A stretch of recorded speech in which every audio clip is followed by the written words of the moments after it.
Let's take a look at the TrackIR software. Okay, when you open it, you have several screens over here. You have the advanced settings, basic settings, and this shows you what the head movement and the tracking system is doing. So the first thing you want to do is create a new profile. It's selected here if you have one existing already. Create a new one. Create a new profile.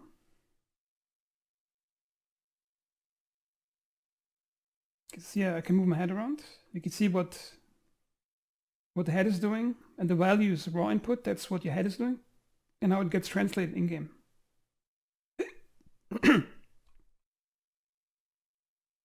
And that's an indication of the tracking. Those three dots represent what the tracking system can see of the track clip.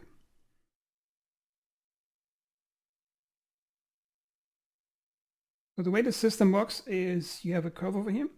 The x-axis is your head angle, what your head is doing, and the y-axis is the rotation speed by which it gets multiplied. Right now we got the yaw axis selected, and yaw means rotating head left, rotating head right. But the current default setting here is multiplication by 2. You can see it over here. That means if you move your head 5 degrees in one direction, it will move it twice the amount in-game.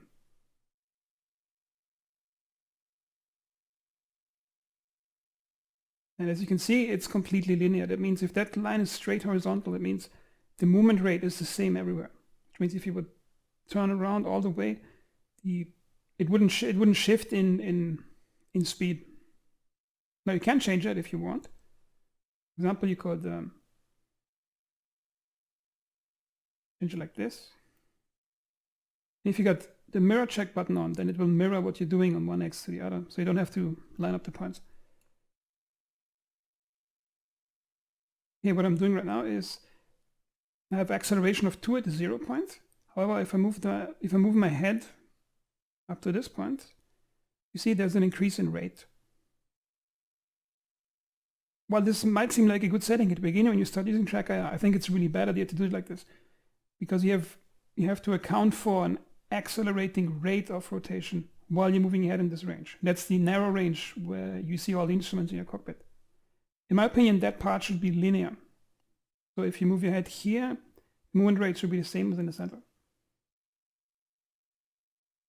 If you want to reset the curve to a certain flat setting, you take one of the templates, like 1-on-1, and apply a template. Now it's a 1-to-1 setting. You can also use this to create a new profile, sorry, a template, which saves the current curve, and then you can switch out to pitch, for example, and you can copy it over to this setting if you want to have the same axes. And if for yaw and pitch, you actually want to have the exact same curves. Pitch is up-down, yaw is left-right. They should be on the same rate. Roll, however, requires no acceleration at all. I think that should be 1-on-1 setting, because twisting your head doesn't require rotation like this.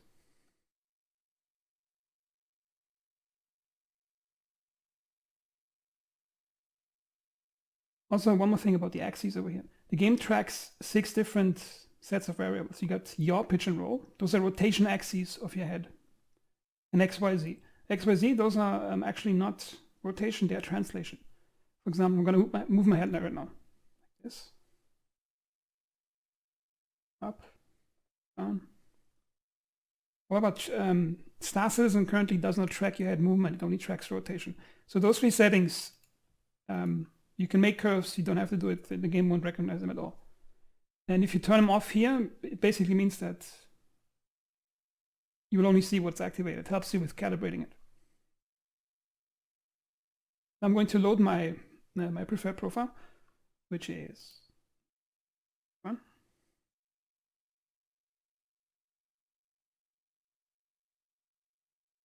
I developed this profile over the last 5 or 6 years, and I use the exact same profile in Star Citizen and in DCS without any changes in between.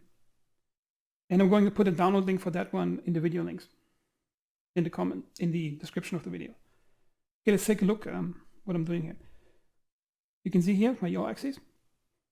And in the true head angle range, 6 to 7 degrees over here, it's completely linear, almost completely linear. With multiplication of 2. I move my head 6, 7 degrees. You can see in game that's 23 degrees, which means I create about a 46 degree cone in that range. And 46 degrees, that's, I can look at it, it's basically almost 45 degree cone. It's about this and this. And in most cockpits in DCS and in Star Citizen, that's the range you want to have precise control and even control for seeing all the instruments. Now, as you move beyond that range, it accelerates a bit because I'm purposely losing some acceleration here, some precision in order to get some acceleration. Because if you want to, like, for example, look 90 degrees out of your cockpit, let me demonstrate that.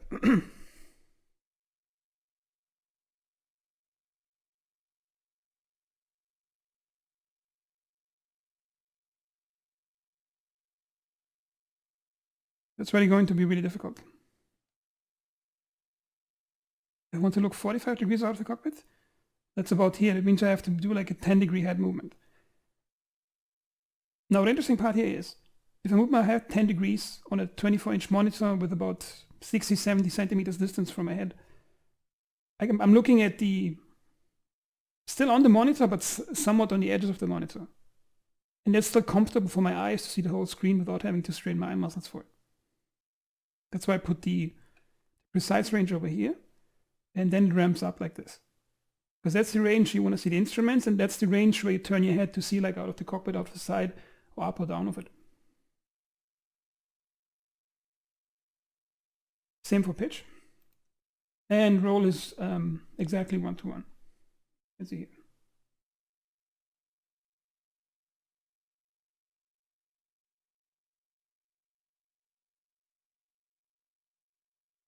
Here I'm going to talk about hotkeys.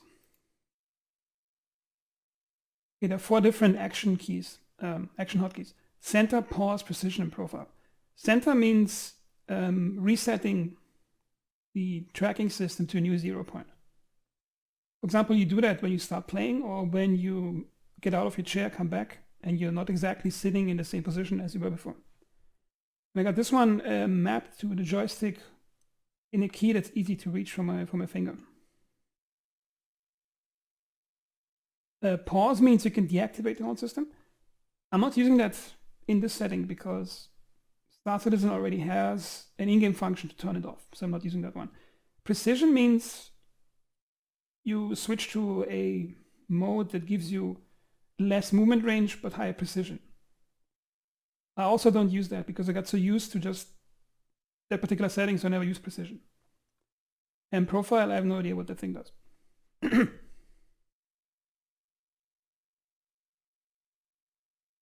Okay, then we got enable. If you turn that off, that key simply doesn't work. If you got toggle on, that means it's toggle clicking it on. Or if you turn it off, it's a hold button. And trap means, if trap is on, TrackIR software keeps sole control over that button, which means if you got something mapped on joystick 4 in Star Citizen, it won't be used in Star Citizen if you click it. And if you got that off, then it will do both things: center your stick and do something in Star Citizen. Then next over here, we got the profile and the exclusive setting. If you set it exclusive, then this profile gets automatically loaded for every game that you booted with. If you turn it off, then you can specify for which game you want to load a particular profile. I keep mine on exclusive because I use the same setting in DCS and Star Citizen.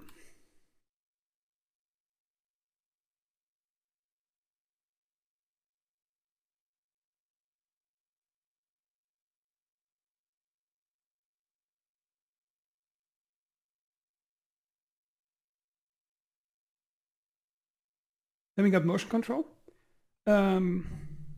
Speed and smooth. Speed is a multiplier for the whole thing, like the entire set of curves. If you can go from this to over here. I recommend keeping it at 1. Now smooth is an interesting setting. It can go from 0 to 50. If you keep it at 0, I'm trying to keep my head completely still. But the jitter from the slight head movements and the tracking system having some jitter in itself causes an unstable this instability. And if you want to remove that completely, you go to 50 and it's super smooth. The problem is you're trading smoothness for latency. There's a very noticeable delay if you move your head with this system. So I don't like using it like that. I like to keep it at 5. It filters out the worst of the jitter, but it still gives me really a really high response time for the head movement.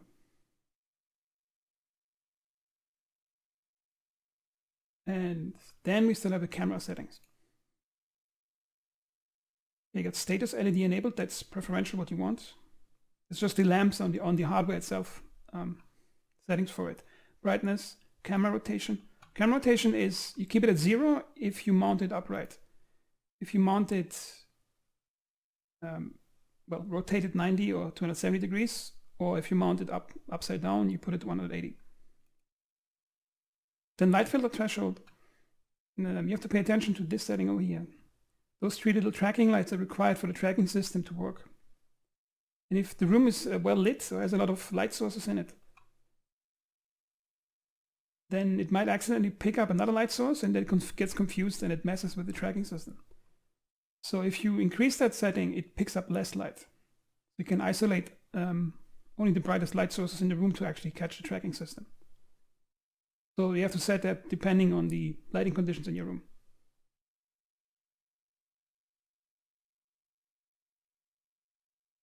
Then we have IR brightness. That's the brightness of the infrared light emitted by the device itself and ultimately what gets reflected off the tracking clip back to it. In video processing mode and the setting below it, video processing smoothing, those settings should be left at default precision and 100. The manual specifies those are legacy settings. This one here shouldn't be used. That's a legacy setting for older hardware variants of TrackIR. So keep that one at precision.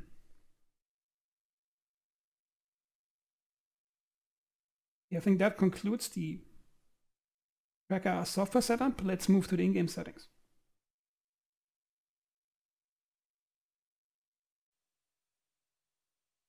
Take a look at the in-game settings for TrackIR. Go to Options, Comms FOIP. Here, head tracking source. Head tracking toggle. That just means that it's default on when you load into the game. The setting doesn't matter that much because you can just assign a keybind to turn it on and off as you need it. Auto calibrate and use. That should be kept on. So every time it switches itself on, it does an in-game zeroing out calibration. Disable while seated? No. Because you use it most of the time when you are seated, so it should be on. So you keep that at no. Disable during FPS? No, yes. Depends if you want to use it during FPS. It's a bit complicated to use it while walking around. So that's entirely your preference. But you can still override it with an in-game button. So it's not that important what you set it to.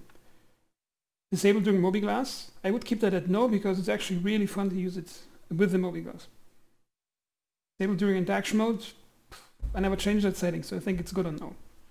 Enable head rolling, seated only. Yes, that means you can roll your head while you're sitting in a chair. And those are important. Head tracking, hold, use raw device input, ignores calibrate. I keep that on yes, that's default. So the calibration settings are taken from the TrackIR software and not further modified by the game itself. And the same for this one. And then there should be a key binding we have to change.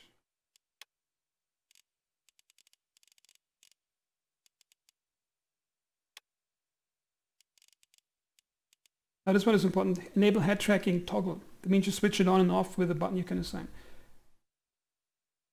You can also map that on a joystick button if you want to. But make sure you also switch over here to joystick HOTAS if you want to map something on the HOTAS stick.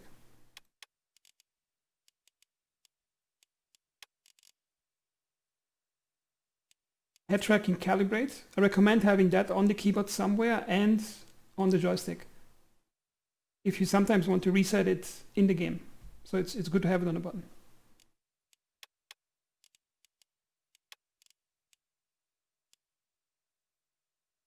It's mapped on the same button as for the TrackIR out-of-game calibration setting. So basically when I press calibrate, it does an in-game calibration and it does a out-of-game with TrackIR calibration. And so far it didn't cause any issues. I think I did it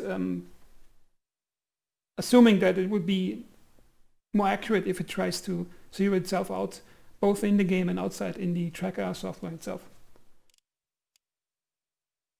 I think those are all the key settings that you require for using TrackIR in-game.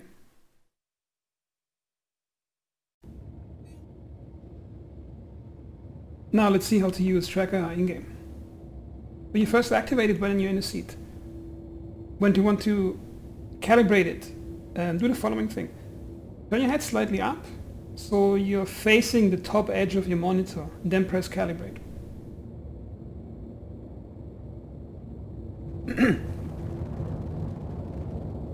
So why not calibrate it while looking straight ahead? That's a small trick I want to show you. Basically, if you would calibrate straight ahead, then you would have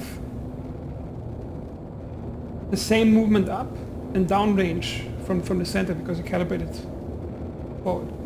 However, if you calibrate slightly up like this, then you have more room to easier glance down at your instrument and below your ship, and a bit less room without stretching your neck muscles too much, looking upwards. And you spend a lot more time looking at your instruments, looking out, looking down, than you would spend looking up like this. Basically, you're easing the strain on your head over long periods of flight by having the offset. So it's a bit easier, like 10-20 degrees, to look down than it is to look up. And when you do that, remember, if you calibrate while looking slightly up, you have more range downwards. And if you do the opposite, then you will have it easier to look up instead of down. Also, at the beginning when you fly with TrackIR, it's going to be extremely disorienting because you have a new axis to control with your own head. However, you get used to it. And with practice, you learn to use your head with more precision. You keep it straighter, you turn it exactly where you want it to be.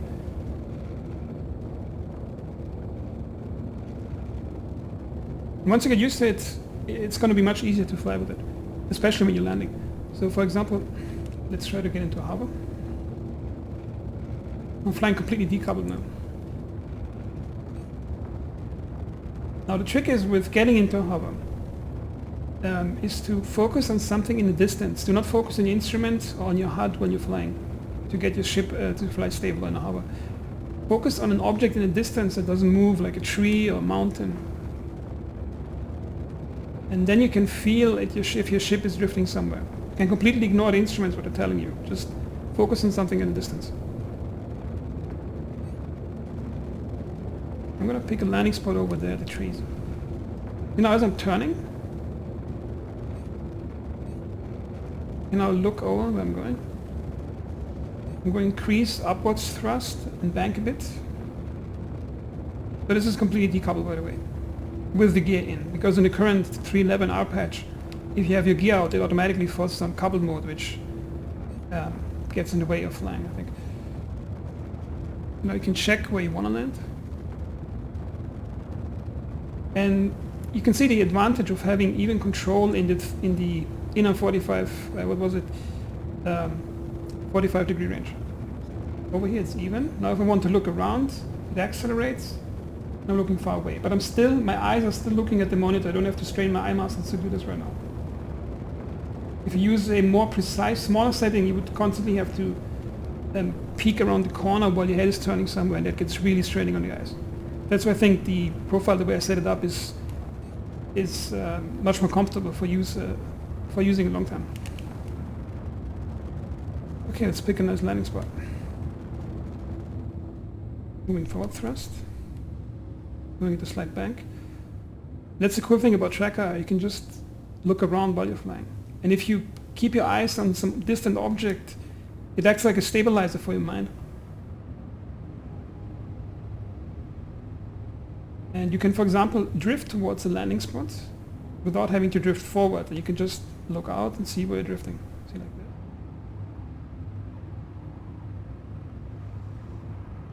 I'm gonna land over there near the trees. Also, you might have noticed I'm keeping my gear in, which means I'm gonna land on without it. Because the moment I switch my gear on, it's gonna turn on decoupled, coupled, and I really don't like that. I'm gonna park myself right next to the trees over there.